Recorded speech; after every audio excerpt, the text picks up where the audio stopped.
Good evening and welcome back to another episode of the market round table. Market round table में आप सबका स्वागत है। रोज़ की तरह हम आज भी निफ्टी की ओवरऑल आज की मूवमेंट और कल की पोटेंशियल मूव्स के बारे में डिस्कस करेंगे। वीडियो को स्टार्ट करने से पहले मेरे एंड से एक डिस्क्लेमर मैं ज़रूर कहना चाहूँगा कि मैं एक सेबी रजिस्टर्ड फाइनेंशियल एडवाइज़र नहीं हूँ। तो कृपया करके अब आप कोई भी ट्रेड लेने से पहले आप अपने फाइनेंशियल एडवाइज़र से ज़रूर डिस्कस करें, और उससे भी ज़्यादा इंपॉर्टेंट ये है कि आप अपने रिस्क रिवॉर्ड्स को बहुत क्लोजली फॉलो करें। तो चलिए आज का वीडियो स्टार्ट करते हैं निफ्टी से। निफ्टी की अगर हम ओवरऑल मूवमेंट कल की देखें तो कल के दिन पे एक बैरिश एंगल्फ आया था निफ्टी में, और कहीं ना कहीं ये एक सपोर्ट जोन, एक रेजिस्टेंस जोन भी था जो कि गैप का लेवल है, जो मैंने पहले से ही मार्क कर रखा है कि ये गैप का जोन है जहाँ पे एक टिपिकल बिहेवियर होता है प्राइस का कि पोटेंशियली एक रेजिस्टेंस लेने की ये मतलब पॉसिबिलिटी रहती है उधर। तो आज के दिन पे मगर प्राइस बहुत इनडिसाइसिव रहा है, एक स्पिनिंग टॉप जैसा बना है। तो अभी कुछ ऐसा देख करके ये नहीं बोला जा सकता है कि प्राइस नीचे जाएगा या ऊपर जाएगा। मगर हाँ, अभी भी साइडवेज, कहीं ना कहीं साइडवेज के ही ज़्यादातर व्यूज़ बन रहे हैं।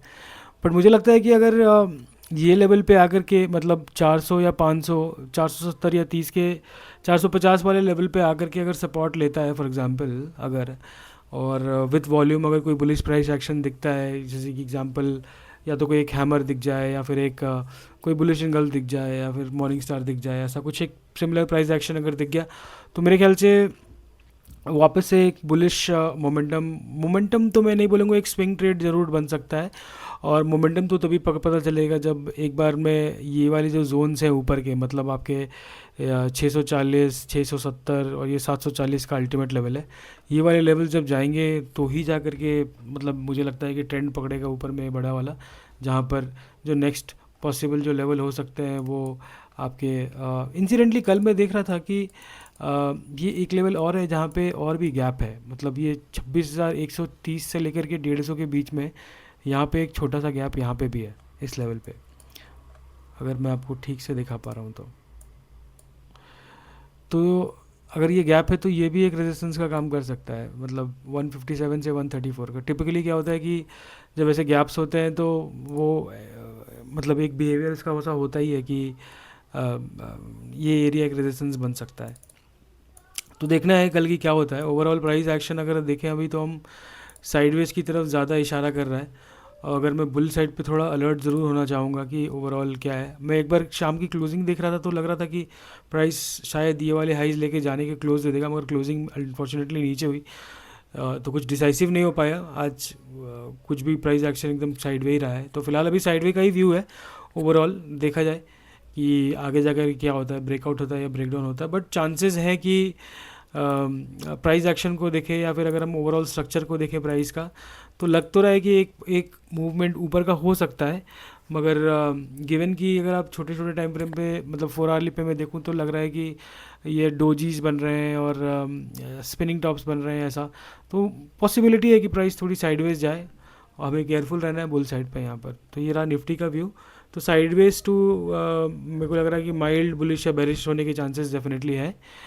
और अगर हम बैंक निफ्टी की बात करें तो बैंक निफ्टी कंपैरेटिवली अगर हम देखें तो थोड़ा सा आज आउट परफॉर्म कर रहा था निफ्टी को आज भी, मगर ये कैंडल भी बहुत न्यूट्रल सी कैंडल है, ऐसा कुछ डिसाइसिव निकल के बैंक निफ्टी में भी नहीं आया है। हाँ, मगर बैंक निफ्टी का अच्छा बात ये है कि ये पुराने वाले लेवल्स के वो ऊपर है प्राइस। मतलब ये जो सपोर्ट लेवल के अभी भी होल्ड कर रहा है सपोर्ट्स को।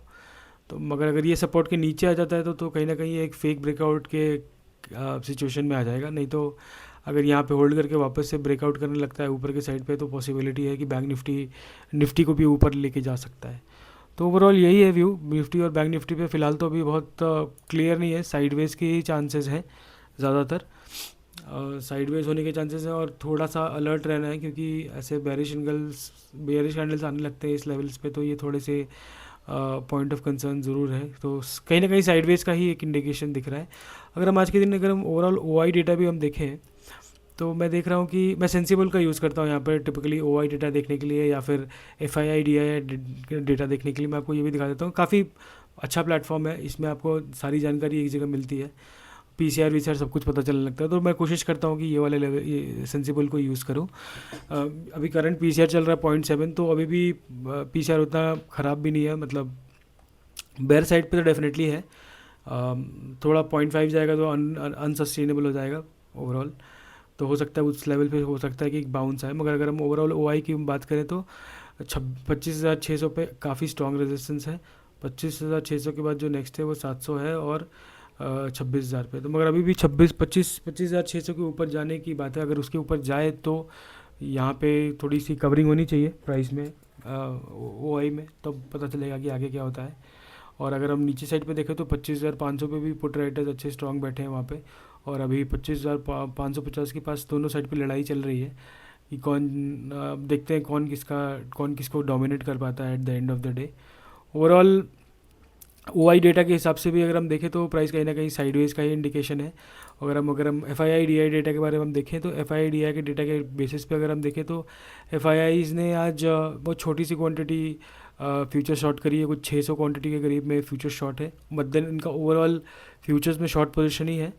और अगर हम इंडेक्स ऑप्शंस में बात करें तो इंडेक्स ऑप्शन में कुछ एक 34,000 कॉल बाई हुआ किया है इन्होंने आज के दिन पे। तो ओवरऑल क्वांटिटी इन्होंने कॉल बाय किया है, या फिर अपने एग्जिस्टिंग पोजीशन से भी निकले हैं और थोड़ा एक्स्ट्रा पोजिशनल बाय भी है। मगर सेम टाइम पे आज एक एक्सटेंसिव क्वांटिटी पे पुट बाय भी हुआ है काफ़ी ज़्यादा। तो कहीं ना कहीं अगर हम देखें तो एफ आई आईज़ का एक जो बायास है वो बेयर साइड पे थोड़ा सा ज़्यादा लग रहा है मेरे को। और अगर हम प्रोज की बात करें तो प्रोज में अगर हम देखें तो आज उन्होंने 5,000 क्वांटिटीज़ फ्यूचर्स लॉन्ग करा है, और कुछ एग्जिस्टिंग पोजीशन को भी काट के कुछ नेट लॉन्ग पोजीशन है उनका प्रोज का फ्यूचर्स में। मगर ये बहुत छोटी क्वांटिटी है, इतनी मतलब सिग्निफिकेंट क्वांटिटी में लॉन्ग नहीं है फ्यूचर्स। बट अगर हम ऑप्शंस की अगर हम बात करें तो आज 77,000 उन्होंने कॉल शॉर्ट करा है और 11,000 पुट शॉर्ट करा है। तो कहीं ना कहीं प्रोज भी अगर देखा जाए तो एक बैरिश वाला बायस भी लग रहा है, मगर ओवरऑल अभी भी कॉल बाय में इनका नेट पोजीशन पॉजिटिव है कॉल में, और पुट में भी पॉजिटिव है। तो कहीं ना कहीं ये साइडवेज टू माइल्ड बैरिश वाला भी लग रहा है कि इंडिकेशन है। और अगर हम क्लाइंट रिटेल की बात करें तो रिटेल आज कुछ एक 5,000 क्वांटिटी फ्यूचर्स लॉन्ग है, जो कि बहुत छोटी क्वांटिटी है। इन्होंने एग्जिस्टिंग पोजीशंस को कुछ पोजीशंस में से कुछ पोजीशंस को काटा भी है। मतलब कल के दिन पे 9,000 क्वांटिटी थी, उसमें से 4,000 क्वांटिटी निकल गए हैं फ्यूचर्स के। तो कहीं ना कहीं ये भी थोड़े से डर ज़रूर रहे हैं क्लाइंट भी। और अगर हम कॉल ऑप्शंस की बात करें तो 2,20,000 क्वांटिटी शॉर्ट है कॉल ऑप्शन, मतलब, और 2,85,000 कॉल भी शॉर्ट है। मतलब कहीं ना कहीं इनका एक मिक्स बैग फीलिंग डेफिनेटली है। मगर बायस देखें तो अगर बुल साइड पे ज़्यादा है, क्योंकि आज 1,00,000 क्वांटिटी पुट शॉर्ट हुई है, तो थोड़ा इनका एक बुल बायस भी हो सकता है क्लाइंट का। तो देखना है, मिक्स बैग फीलिंग है। मेरे को लगता है वर्डिक यही होने वाला है कि कल के दिन पे मार्केट शायद साइडवेज ही रहे, ज़्यादा ऊपर या ज़्यादा नीचे ना जाए। ओवरऑल देखते हैं क्या होता है, मगर अभी ऑप्शन के डेटा के बेसिस पे साइडवेज का ही इंडिकेशन है। तो आज के लिए इतना ही, मिलते हैं अगले दिन नेक्स्ट वीडियो पे। कल देखते हैं निफ्टी क्या करता है। तो अच्छे से ट्रेड कीजिए, अपने रिस्क रिवॉर्ड को बहुत क्लोजली फॉलो कीजिए। मिलते हैं, good night, take care, bye bye.